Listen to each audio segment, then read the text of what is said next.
Hello, everyone. Welcome back to the next session of Dust of Snow by Robert Frost. In the previous session, we have discussed about the poem, and as promised, I have come back with the poetic devices and other related questions of the poem. If we start with the poetic devices or figures of speech or literary devices as they are called, the first one that we come across is metaphor. Now, we find a metaphor in the title of the poem, Dust of Snow. Why a metaphor? Here, dust actually refers to the flakes of snow. So, there is a comparison between dust and flakes. And this comparison is hidden, implied comparison. Okay. So, this is an example of metaphor. Next one that we come across is assonance.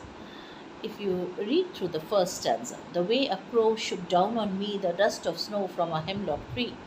Now, the line abounds in the letter O. O is a vowel, and by assonance we mean uh, dominance of vowel sound across the lines. So, crow, shook, down, on, off, again, snow, from, hemlock, all these words they contain O, the letter O. So, dominance of vowel sound, hence assonance.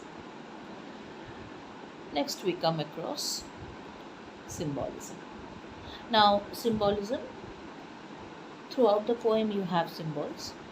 Mainly, we see dust of snow is a symbol of redemption, is a symbol of purification, the purification of the mind.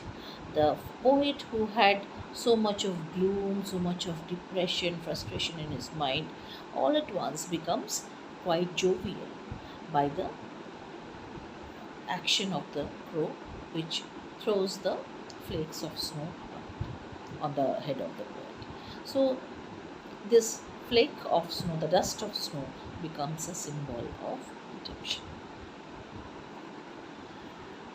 Related to this closely is irony.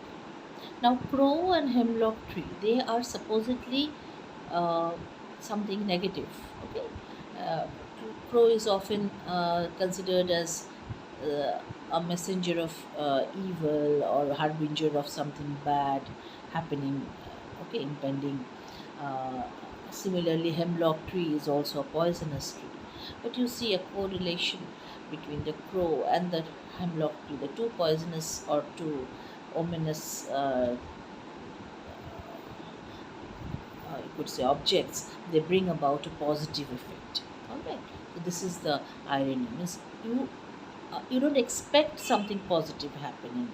So irony is happening of something unexpected, something opposite of what is expected. All right. Hence the arrival of the crow sitting on the hemlock tree creates or causes a positive effect on the poet, which is quite unexpected. Hence irony. Next, if you go to the structure of the poem, you find that there's a pause in the lines, between the lines. For example, the way a crow shook down on me, then a little pause.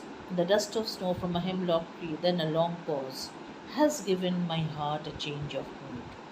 Okay? So these small and long pauses, these are called caesura or caesura.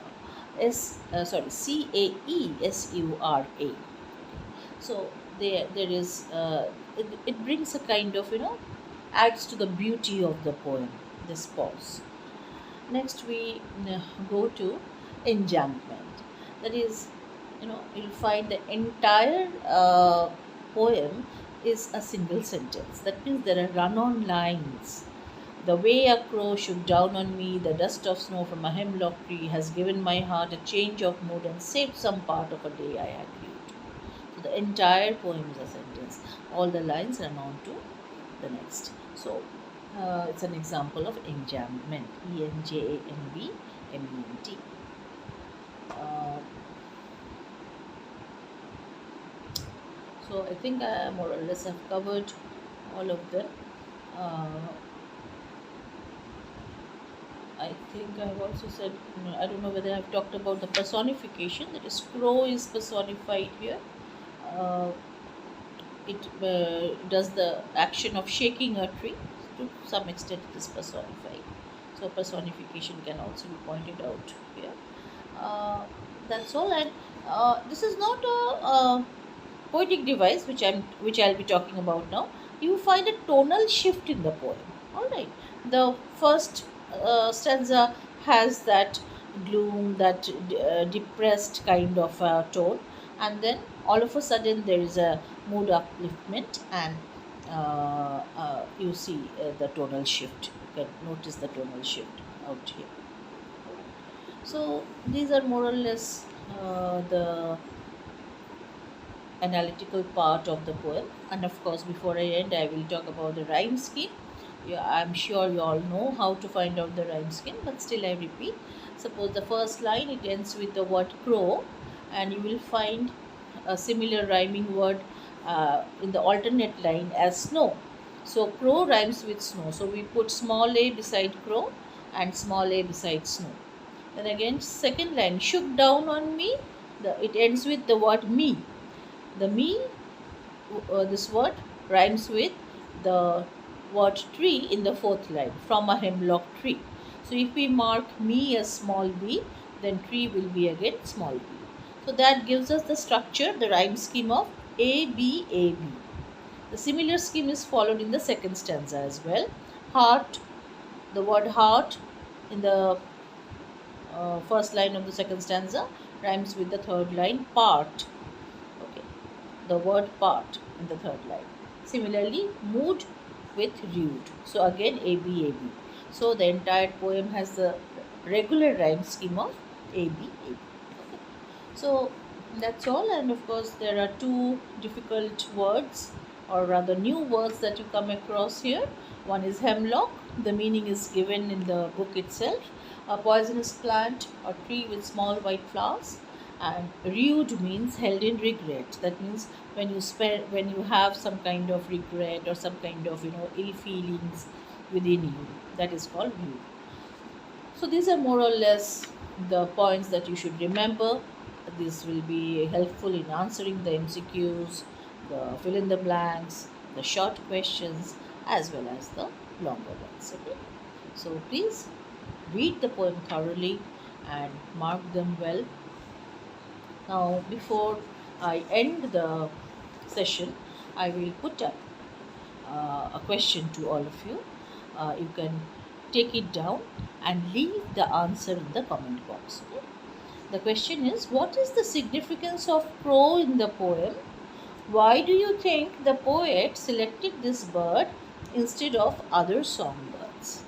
Now, I give you a hint that if you listen to the previous session of this video along with this video, then you will be able to answer this question. So I repeat the question. What is the significance of crow in the poem? Why do you think the poet selected this bird instead of other songbirds? So try this out, and I'll be waiting for your answers. Please write them down in the comment box. See you all in another session. Have a nice day.